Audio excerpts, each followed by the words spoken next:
Old regime versus new regime. तो इस video में मैं आपको बताने वाला हूं कि आपको ओल्ड रेजीम में टैक्स बेनिफिट होने वाला है या न्यू रेजीम में टैक्स बेनिफिट होने वाला है। तो ये वीडियो जो है स्किप किए बगैर एंड तक ज़रूर देखिएगा, क्योंकि ये वीडियो काफ़ी इन्फॉर्मेशनल होने वाली है। इसमें आपको ए टू जेड सारी इन्फॉर्मेशन मिलेगी कि आपका टैक्स ओल्ड रेजीम में बचेगा या न्यू रेजीम में बचेगा, चाहे आप एक सैलरीड पर्सन है चाहे आप बिजनेसमैन है। और इस वीडियो में मैं आपको एक ऐसा टूल भी बताने वाला हूँ जिससे आप आपकी इनकम डिटेल्स या डिडक्शन डिटेल्स चेक कर डाल के आप कंपैरिजन भी कर सकते हैं। ओल्ड रेजीम और न्यू रेजीम में आपको पता चल जाएगा डिटेल्स कैसे एंटर करके आपको जो है टैक्स बेनिफिट कौन सी रेजीम में मिलने वाला है। तो जल्दी से लीगल अब इंडिया के चैनल को सब्सक्राइब कर लीजिए, क्योंकि ऐसी ही वीडियोज़ हम आपके लिए लाते रहते हैं, और वीडियो को लाइक ज़रूर कर दीजिएगा। तो जल्दी से मैं पहले आपको ओल्ड रेजीम और न्यू रेजीम में बेनिफिट बता देता हूँ। ओल्ड रेजीम तो हम सबको पता ही है कि इसमें जो हमारी इनकम है बिलो 5 लाख तक नॉन टैक्सेबल है, और इसमें जो सारी डिडक्शंस हैं वो हम अवेल कर सकते हैं अगर हमारे पास हैं। उसके उल्ट अगर न्यू रेजीम की बात करूं तो यहाँ पे ओल्ड रेजीम के कंपैरेटिवली टैक्स रेट्स रिड्यूस कर दिए गए हैं, और यहाँ पे हमें डिडक्शंस जो हैं एज पर गवर्नमेंट रूल्स नहीं हैं, बट कुछ डिडक्शंस अभी भी ऐसी अवेलेबल हैं जो आप न्यू रेजीम में अवेल कर सकते हैं। तो ये था ओल्ड रेजीम और न्यू रेजीम। तो अब मैं इस वीडियो में आपको बताऊंगा कि आपको कौन सी रेजीम चूज़ करनी चाहिए, ओल्ड या न्यू। आपके लिए कौन सी रेजीम बेनिफिशियल होगी, ओल्ड या न्यू। तो वीडियो को एंड तक ज़रूर देखिएगा, ध्यान से देखिएगा, क्योंकि कोई भी इंफॉर्मेशन मिस हुई तो आपके लिए वो नुकसान हो सकता है। तो सबसे पहले मैं आपको यहाँ पे ओल्ड रेजीम और न्यू रेजीम की टैक्स स्लैब्स यहाँ पे बता देता हूँ। तो मैं आपको यहाँ पे दिखा रहा हूँ, एक टेबल मैंने यहाँ पे बनाया हुआ है इनकम वाइज। अगर आपकी इनकम इस कैटेगरी में फॉल करती है तो ये टैक्स रेट्स आपको पड़ेंगे।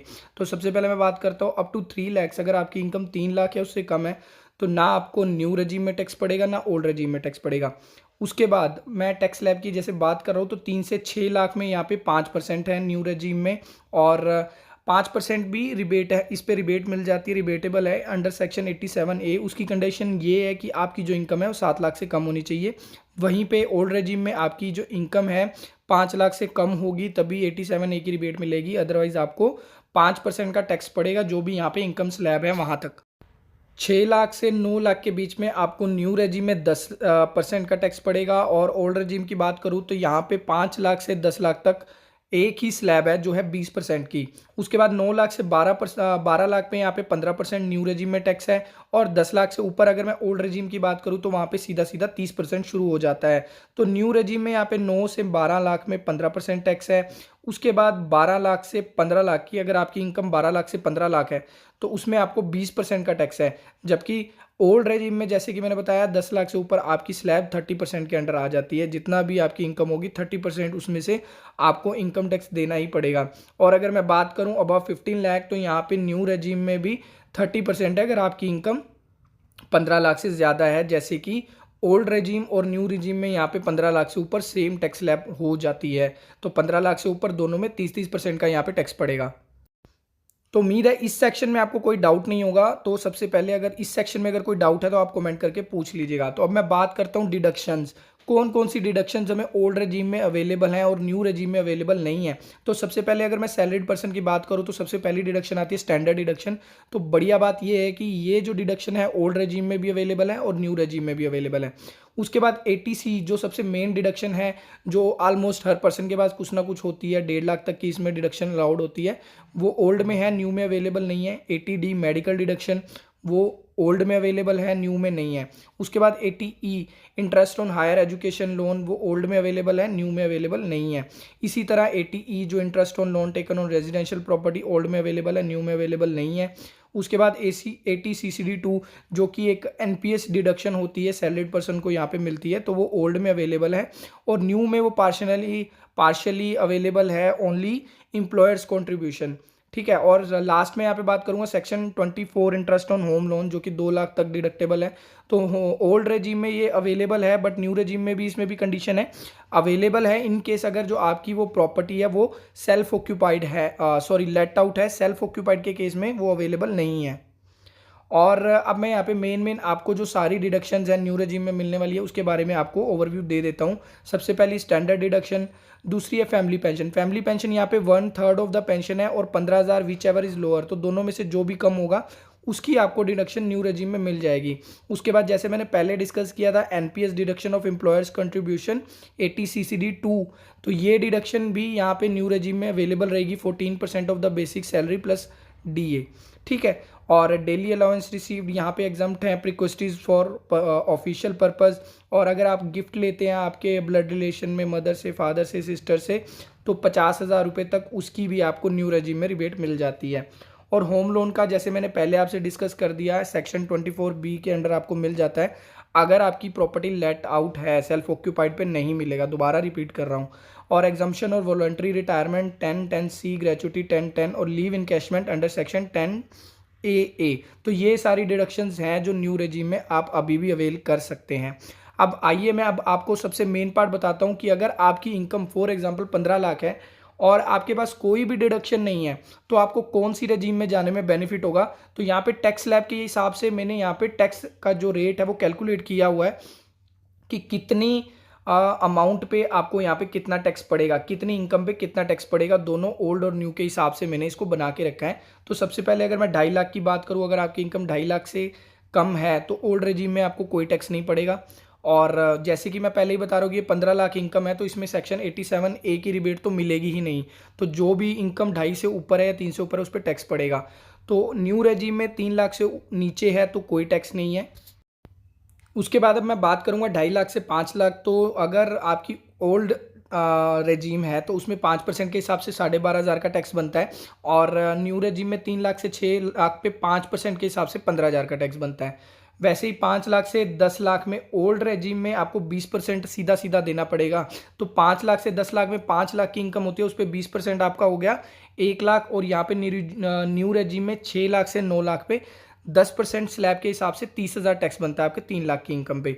वैसे ही 10 लाख से 15 लाख की इनकम पे 30% टैक्स है। तो 5 लाख की इनकम अगर आपकी होती है 10 से 15 तक, अगर 5 लाख की इनकम बैठ रही है तो यहाँ पे 30% सीधा सीधा आपको 1.5 लाख का टैक्स देना पड़ेगा।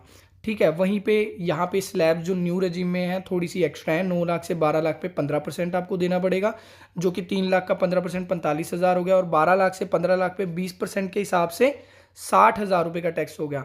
और अगर इन सभी टैक्सीज का मैं टोटल लगाऊं तो यहाँ पे ओल्ड रेजीम में आपको 2,73,000 रुपये पे करने पड़ते हैं एजुकेशन सेस 4% कैलकुलेट करके। और वहीं पे न्यू रेजीम में आपको 1,56,000 देने पड़ते हैं। तो यहाँ पे सीधा सीधा ऑलमोस्ट 1,97,000 रुपये का टैक्स कम बन रहा है न्यू रेजीम में, ओनली इन केस अगर आपके पास कोई भी डिडक्शन अवेलेबल नहीं है।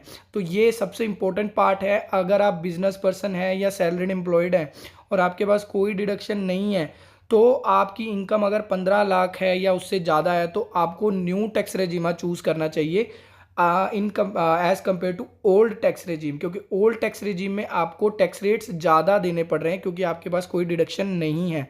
तो उम्मीद है आपको ये सारा पोर्शन समझ आ गया होगा।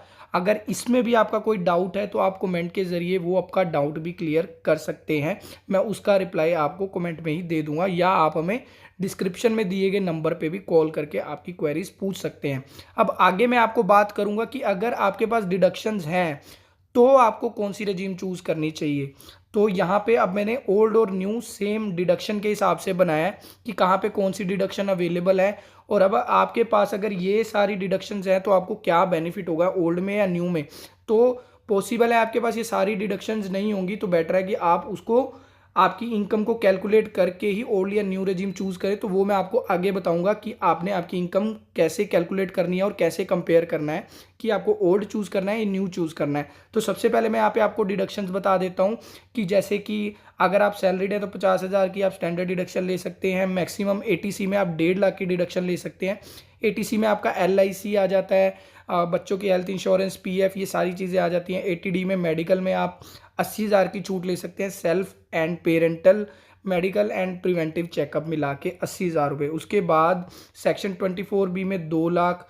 और NPS में आप ओल्ड रेजीम में 50,000 की छूट ले सकते हो। वहीं न्यू अगर रेजीम की बात करूँ तो 50,000 की स्टैंडर्ड डिडक्शन है। ATC अवेलेबल नहीं है, ATD भी अवेलेबल नहीं है। सेक्शन 24D आपको बताया था कि 2 लाख तक का टैक्स आप क्लेम कर सकते हो अगर आपकी लेट आउट प्रॉपर्टी है। और NPS भी आपको बताया था 14% of the basic salary plus DA only for of employer share.